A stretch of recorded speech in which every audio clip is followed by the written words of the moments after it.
están intimidando a un propietario, están haciendo cobro indebido,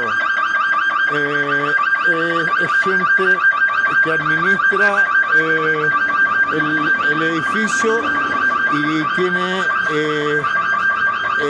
una condición de empoderamiento y amedrentamiento sobre Rodrigo Zavala, que es heredero y propietario del departamento.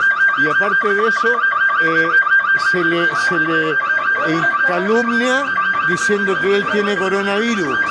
Entonces, esta situación nosotros la estamos denunciando y vamos a seguir acciones legales contra la administración de este condominio. De hecho, en estos momentos están haciendo sonar la chicharra para efectos de poder llamar la atención.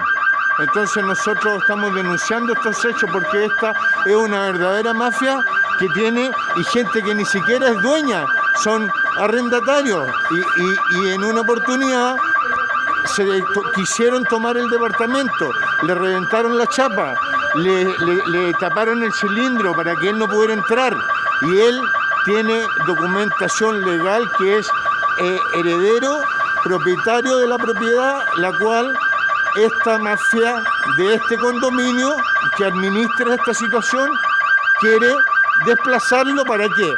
Para tomarse la propiedad. Eso es la denuncia que estoy haciendo en estos momentos y la voy a publicar en todos los medios de comunicación y en Twitter, en Facebook, en Instagram y también, bueno, está en conocimiento de Carabineros.